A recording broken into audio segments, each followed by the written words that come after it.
नमस्कार दोस्तों, जय हिंद जय भारत। मैं हूं CL Saini CD RK Saini BEd classes में आप सभी का हार्दिक स्वागत है, अभिनंदन है। दोस्तों, हमारे इस चैनल के माध्यम से आप सबके लिए पाठ योजना निर्माण कार्यक्रम चलाया जा रहा है। इस पाठ योजना के अंतर्गत आपके सभी शिक्षण विषयों पर आपको लेसन प्लान बनाना बताया जा रहा है। और दोस्तों, आप हमें लेसन प्लान के टॉपिक के लिए कमेंट्स करते हैं, उससे पहले आप हमारी प्ले लिस्टें देखा करो। देखिए, हमने अलग अलग विषयवार हिंदी गद्य, हिंदी पद्य, हिंदी व्याकरण सब विषयों की अलग अलग प्ले लिस्टें बना रखी है। उनको देखने के बाद ही यदि आपको टॉपिक नहीं मिलता है तो आप हमें कमेंट्स किया करो।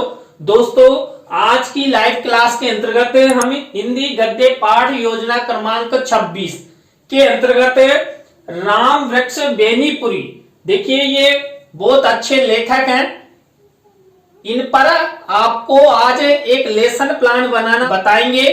दोस्तों, आप जो राम वृक्ष बेनीपुरी पर किस तरह लेसन प्लान बना सकते हैं, किस तरह आपको प्रस्तावना के प्रश्न बनाने हैं, किस तरह आपको मूल्यांकन प्रश्न बनाने हैं, किस तरह बोध प्रश्न बनाने हैं, किस तरह विचार विश्लेषणात्मक प्रश्न बनाने हैं, किस तरह की प्रक्रिया का, किस तरह के फॉर्मेट का यूज करना है, उस सब के बारे में हमारे द्वारा बताया जाएगा। तो आप सब बने रहे हमारे साथ, हमारे इस चैनल के साथ। और दोस्तों, यहां पर देखिए, जो हमारे द्वारा जो भी लेसन प्लान बनाए जा रहे हैं, आप सबके लिए जो आपका फाइनल लेसन होता है उसके लिए भी अति महत्वपूर्ण है। आप इन टॉपिकों पर फाइनल लेसन दे सकते हैं। दोस्तों, जब हम हिंदी गद्य पाठ योजना का निर्माण करते हैं तो सबसे पहले वही शामपट पूर्ति, जिसके अंतर्गत हम विद्यालय का नाम, कक्षा, दिनांक, विषय, विधा, कालांश, कालांश का समय और बीच सेंटर में हमारे प्रकरण का नाम लिखते हैं। दोस्तों, शामपट पूर्ति के बाद हम उद्देश्य, विशिष्टीकरण और अपेक्षित व्यवहारगत परिवर्तन का फॉर्मेट बनाते हैं। इसके अंतर्गत हम 6 उद्देश्यों का निर्माण करते हैं। 6 उद्देश्यों में हमारे मुख्य प्रकरण का विशेष रूप से ध्यान रखा जाता है, तब जाकर हम ये विशिष्टीकरण और ये अपेक्षित व्यवहारगत परिवर्तन बना सकते हैं। दोस्तों, यहाँ पर हिंदी गद्य पाठ योजना में पहला उद्देश्य ज्ञानात्मक लिया जाता है, जिसके अंतर्गत हम 1 से 2 विशिष्टीकरण और 2 से 3 अपेक्षित व्यवहारगत परिवर्तन बनाते हैं। दोस्तों, इसी तरह अवबोधात्मक उद्देश्य से रिलेटेड ये 1 से 2 विशिष्टीकरण और 2 से 3 अपेक्षित व्यवहारगत परिवर्तन आपको आपकी दैनिक पाठ योजना डायरी में बनाना है। इसी तरह जो हमारा 3rd नंबर का उद्देश्य अभिव्यक्त्यात्मक, इस उद्देश्य से रिलेटेड आपको ये 1 से 2 विशिष्टीकरण और 2 से 3 अपेक्षित व्यवहारगत परिवर्तन बनाना है। इसी तरह दोस्तों, आपको आपकी दैनिक पाठ योजना डायरी में कौशलात्मक उद्देश्य से रिलेटेड ये 1 से 2 विशिष्टीकरण और 2 से 3 अपेक्षित व्यवहारगत परिवर्तन बनाना है। इसी तरह दोस्तों, आपको अभिरुच्यात्मक उद्देश्य से रिलेटेड ये 1 से 2 विशिष्टीकरण और 2 से 3 अपेक्षित व्यवहारगत परिवर्तन बनाना है। दोस्तों, इसी तरह अभिवृत्त्यात्मक उद्देश्य से रिलेटेड आपको ये 1 से 2 विशिष्टीकरण और 2 से 3 अपेक्षित व्यवहारगत परिवर्तन बनाना है। दोस्तों, यहाँ पर आपको आपकी दैनिक पाठ योजना में इस तरह का फॉर्मेट यूज करते हुए उद्देश्य, विशिष्टीकरण और अपेक्षित व्यवहारगत परिवर्तन बनाना है। दोस्तों, इस फॉर्मेट के बाद हम कक्षा शिक्षण सहायक सामग्री का फॉर्मेट बनाते हैं। कक्षा शिक्षण सहायक सामग्री 2 प्रकार की होती है, सामान्य और विशिष्ट। देखिए दोस्तों, सामान्य शिक्षण सहायक सामग्री तो हमें रेडीमेड मिल जाती है, लेकिन जो विशिष्ट शिक्षण सहायक सामग्री होती है इसका हमें निर्माण करना होता है। दोस्तों, विशिष्ट शिक्षण सहायक सामग्री के अंतर्गत हमें चार्ट, चित्र, मॉडल, प्रतिकृति आदि का यूज करते हैं और उसका निर्माण हमें करना होता है। दोस्तों यहाँ पर राम वृक्ष बेनीपुरी इस गद्य पाठ में हम चार्ट और चित्र का प्रयोग करेंगे। दोस्तों आपको कक्षा शिक्षण सहायक सामग्री के बाद पूर्व ज्ञान का कॉलम बनाना है। दोस्तों यहाँ तक की प्रक्रिया आपको अच्छे से निर्माण करनी है जिससे आपका लेसन प्लान अच्छा बन सके और आप अपनी जो दैनिक पाठ योजना डायरी में उसमें यहां तक की प्रक्रिया अच्छे से मेंशन कर सके। दोस्तों इसके बाद हमारी मुख्य पाठ योजना शुरू होती है। दोस्तों हमारी मुख्य पाठ योजना का पहला चरण, पहला सोपान, पहला शिक्षण बिंदु है प्रस्तावना। दोस्तों प्रस्तावना को हम उत्प्रेरणात्मक उपक्रम भी कहते हैं। दोस्तों इस सोपान के अंतर्गत हम 3 से 5 प्रस्तावना के प्रश्न बनाते हैं। प्रश्नों में तारतम्यता होती है, जिग जैक होता है, उत्तरों से ही प्रश्न बनाया जाता है। छात्र छात्रा आसानी से उत्तर दे सके ऐसे प्रश्न यहाँ पर लिए जाते हैं। सभी प्रश्न छात्र छात्राओं के पूर्व ज्ञान पर आधारित होते हैं, संक्षिप्त होते हैं, सरल होते हैं और दोस्तों जो प्रस्तावना के प्रश्न बनाए जाते हैं इनमें अंतिम प्रश्न समस्यात्मक होना चाहिए, तभी जाकर छात्र छात्रा आपके पाठ के प्रति रुचि ले सकेंगे, सक्रिय हो सकेंगे। तो दोस्तों मैंने राम वृक्ष बेनीपुरी पर किस तरह प्रस्तावना के प्रश्न बनाए। पहला प्रश्न देखिए, बालक बालिका शिक्षा ग्रहण करने हेतु कहां पर जाते हैं? तो उत्तर मिला विद्यालय में। अब इसी विद्यालय से हमारा नेक्स्ट प्रश्न बनेगा, बालकों को विद्यालय में कहां बिठाकर शिक्षा प्रदान की जाती है? तो कक्ष में छात्र छात्राओं को बिठाया जाता है और शिक्षा प्रदान की जाती है। अब इसी उत्तर से हमारा नेक्स्ट प्रश्न बनेगा, कक्ष में शिक्षक बालक बालिकाओं को कौन कौन से विषय पढ़ाते हैं? तो शिक्षक बालक बालिकाओं को हिंदी, अंग्रेजी, गणित, विज्ञान, संस्कृत आदि सब विषय पढ़ाते हैं। अब इसी से हमारा नेक्स्ट प्रश्न बनेगा, आपकी हिंदी पाठ्य पुस्तक में बाल गोविंद भगत नामक पाठ के लेखक कौन है? तो उत्तर मिला राम वृक्ष बेनीपुरी। अब यहाँ पर इसी उत्तर से हमारा नेक्स्ट प्रश्न बना, लेखक राम वृक्ष बेनीपुरी की जीवनी एवं उनके द्वारा रचित हिंदी साहित्य के बारे में आप सब क्या क्या जानते हैं? तो अंतिम प्रश्न समस्यात्मक हो गया, प्रश्नों में तारतम्यता है, जिग जैक है, उत्तरों से प्रश्न बनाया गया है। दोस्तों प्रस्तावना के प्रश्नों के बाद हमारी सेकंड चरण आता है उद्देश्य कथन। दोस्तों उद्देश्य कथन को पाठ्याभिसूचना भी कहते हैं। दोस्तों यहाँ पर देखिए, छात्र छात्राओं को जो छात्र अध्यापक छात्र अध्यापिका होते हैं ये पाठ संबंधी सूचना प्रदान करते हैं। तो यहाँ पर बच्चों आज हम सब लेखक राम वृक्ष बेनीपुरी की जीवनी और उनके द्वारा रचित साहित्य के बारे में विस्तार पूर्वक अध्ययन करेंगे। तो आप सब बने रहें हमारे साथ, हमारे इस चैनल के साथ। और दोस्तों यदि आप हमारे इस चैनल पर पहली बार आए हैं तो हमारे इस चैनल को सब्सक्राइब करें और पास ही बने बेल आइकन को जरूर दबावें। दोस्तों उद्देश्य कथन में यदि आप छात्र छात्राओं को चित्र दिखाना चाहते हैं या कोई मॉडल दिखाना चाहते हैं या कोई प्रतिकृति दिखाना चाहते हैं तो उसका मिनीचर आपको शिक्षण सहायक सामग्री के कॉलम में लगाना होगा। देखिए मैंने यहाँ पर राम वृक्ष बेनीपुरी का चित्र मिनीचर के रूप में लगाया है। दोस्तों ये प्रस्तावना, उद्देश्य कथन, उसके बाद 3rd नंबर की हमारी स्टेप आती है पाठ प्रस्तुतिकरण। देखिए इसके अंतर्गत जो छात्र अध्यापक छात्र अध्यापिका होते हैं ये छात्र छात्राओं को संबंधित प्रकरण की प्रश्न संख्या खोलने के लिए आदेशित करता है करती है। तो छात्र छात्रा यहाँ पर पाठ्य पुस्तक खोलकर संबंधित पाठ को देखते हैं। तो दोस्तों आपको यहाँ तक की प्रक्रिया यानी कि सबसे पहले प्रस्तावना प्रश्न, उद्देश्य कथन और पाठ प्रस्तुतिकरण की स्टेप अच्छे से बनानी है जिससे छात्र छात्रा आपके पाठ के प्रति रुचि ले सके, सक्रिय हो सके। दोस्तों इसके बाद हमारी नेक्स्ट प्रक्रिया, नेक्स्ट स्टेप, नेक्स्ट चरण, नेक्स्ट शिक्षण बिंदु आता है आदर्श वाचन। देखिए आदर्श वाचन छात्र अध्यापक छात्र अध्यापिका द्वारा किया जाता है। किसका किया जाता है?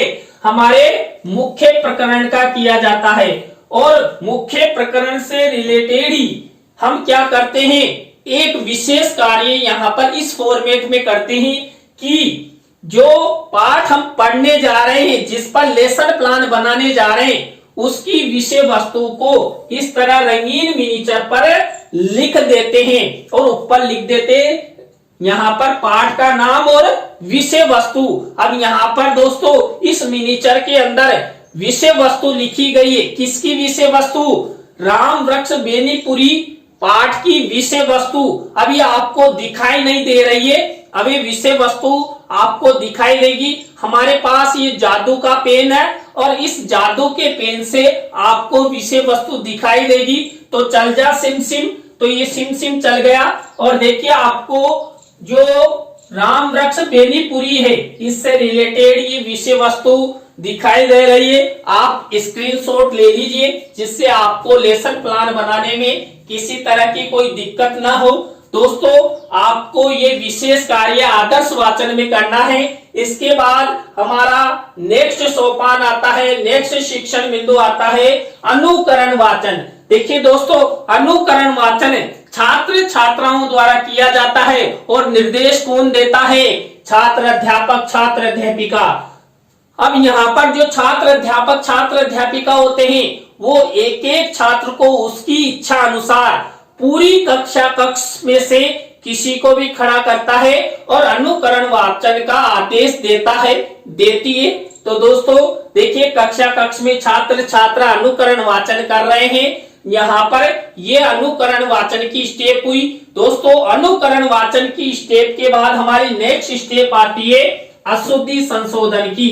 देखिए दोस्तों अनुकरण वाचन के समय छात्र छात्राओं द्वारा की गई अशुद्धियों, अशुद्ध उच्चारण को यहाँ पर छात्र अध्यापक छात्र अध्यापिका शाम पट पर छात्रों की सहायता से उनका शुद्धिकरण करवाती है, उनका उच्चारण ठीक करवाता है। तो दोस्तों आपको यहाँ पर भी इस फॉर्मेट में एक विशेष कार्य करना है। आपको यहाँ पर इस फॉर्मेट में इस श्याम पट कार्य वाले कॉलम में वही ब्लैक शीट का निर्माण करना है और सिल्वर कलर के पेन से इस तरह के शब्द लिख देने हैं। एक तरफ अशुद्ध शब्द और एक तरफ शुद्ध शब्द। इस तरह आपको ये अशुद्धि संशोधन की प्रक्रिया अपनानी है। अशुद्धि संशोधन के बाद हिंदी गद्य पाठ योजना में नेक्स्ट सोपान काठिन्य निवारण का आता है, जो सबसे महत्वपूर्ण होता है। दोस्तों यहाँ पर देखिए हमने वही एक विशेष कार्य किया है। ये फॉर्मेट रहा, यहाँ पर भी हमने वही श्याम पट कार्य वाले कॉलम में ब्लैक शीट का निर्माण किया है और सिल्वर कलर के पेन से इस तरह ये शब्द लिखे हैं। तो शब्द अर्थ विधि प्रविधि और प्रयोग इस तरह का फॉर्मेट बनाया है। तो ये काठिन्य निवारण की स्टेप आपको अच्छे से बनानी है। दोस्तों काठिन्य निवारण के बाद हमारी नेक्स्ट स्टेप क्या आती है ये आपको बताना है, क्योंकि इससे पहले हम कई लेसन प्लानों के बारे में आपको बता चुके हैं। अब तक हमने 25 हिंदी गद्य पाठ योजना के लेसन प्लान बनाकर हमारे चैनल पर अपलोड कर रखे हैं। आप उनको हमारी प्ले लिस्टों में जाकर देख सकते हैं। दोस्तों यहाँ पर नेक्स्ट स्टेप होती है सारांश कथन। दोस्तों यहाँ पर सारांश कथन जो हमने मुख्य पाठ लिया, यहाँ पर राम वृक्ष बेनीपुरी का जो पाठ लिया उसकी विषय वस्तु का सारांश कथन किया जाएगा और यहाँ पर भी एक विशेष कार्य किया जाएगा। दोस्तों यहाँ पर वही शिक्षण सहायक सामग्री में आपको क्या करना है, मिनीचर लगाना है। रंगीन मिनीचर लगाने पर वही ऊपर लिख देना है राम वृक्ष बेनीपुरी पाठ का सारांश। अब देखिए सारांश लिखा हुआ है दोस्तों, अभी आपको फिर से दिखाई नहीं दे रहा है, नहीं दिखाई दे रहा ना, अब दिखाई देगा। हमारा ये जादू का पेन बहुत काम का है, ये 2.5 लाख रुपए के साथ में आया हुआ है। तो यहाँ पर ये बहुत अच्छा कार्य करता है। तो यहाँ पर राम रक्ष बेनीपुरी पाठ का सारांश दोस्तों अब आपको दिखाई दे रहा है 2.5 लाख रुपए के जादू के पेन के साथ। आप इसका भी स्क्रीनशॉट ले लीजिए।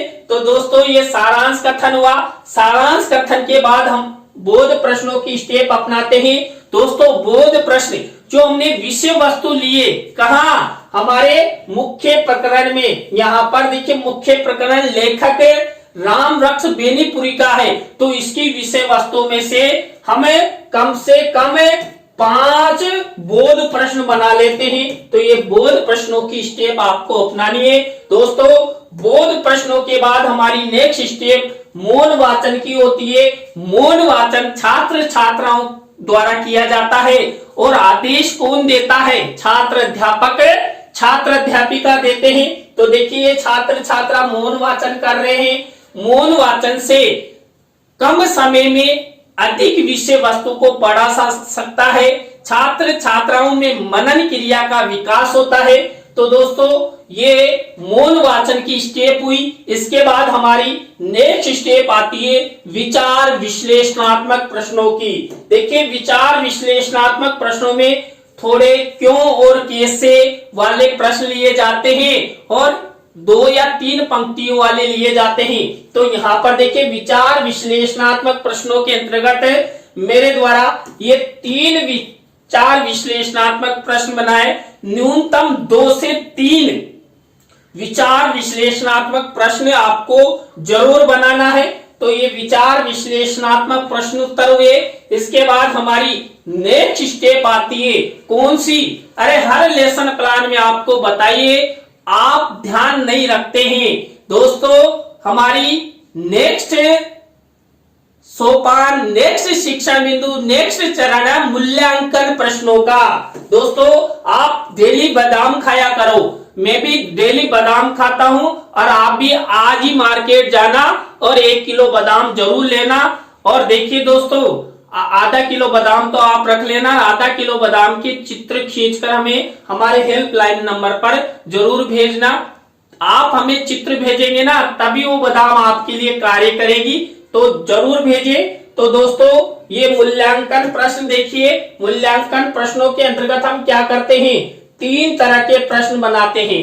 3 तरह के प्रश्नों से तात्पर्य वस्तुनिष्ठ प्रश्न, रिक्त स्थानों से रिलेटेड, सत्य असत्य से रिलेटेड और लघुत्रात्मक अति लघुत्रात्मक से रिलेटेड। तो दोस्तों यहाँ पर देखिए मैंने 2 प्रश्न बनाए यानी कुल मिलाकर 6 प्रश्नों का निर्माण किया है दोस्तों। तो इस तरह आपको आपकी दैनिक पाठ योजना डायरी में ब्लैक शीट का निर्माण करना है और सिल्वर कलर के पेन से ये मूल्यांकन प्रश्न लिख देने हैं। और दोस्तों ये मूल्यांकन प्रश्न आपके मुख्य प्रकरण से रिलेटेड होने चाहिए। मूल्यांकन प्रश्नों की स्टेप के बाद दोस्तों गृह कार्य की स्टेप अपनाते हैं। गृह कार्य के स्टेप के अंतर्गत वही श्यामपट्ट कार्य वाले कॉलम में ब्लैक शीट का निर्माण और सिल्वर कलर के पेन से 1 से 2 निबंधात्मक प्रश्न छात्र छात्राओं के लेखन कौशल के विकास हेतु यहाँ पर होमवर्क दिया जाता है। तो दोस्तों आज की लाइव क्लास में हमने हिंदी गद्य पाठ योजना क्रमांक 26 लेखक राम रक्ष बेनीपुरी द्वारा जो उनके जीवन और उनकी जो रचित साहित्य है उसके बारे में अध्ययन किया। आज की लाइव क्लास आपको कैसी लगी कमेंट्स में हमें जरूर बताएं। अच्छा लगा हो तो लाइक करें, कमेंट्स करें और शेयर जरूर करें दोस्तों। और हमें बादाम की चित्र भेजना नहीं भूले तभी आपको बादाम कार्य करेगी। तो दोस्तों आज के लिए बस इतना ही। नेक्स्ट लाइव क्लास के साथ हम आपसे फिर मिलते हैं CDRK सैनी B.Ed क्लासेज पर। जय हिंद जय भारत, राम राम सा।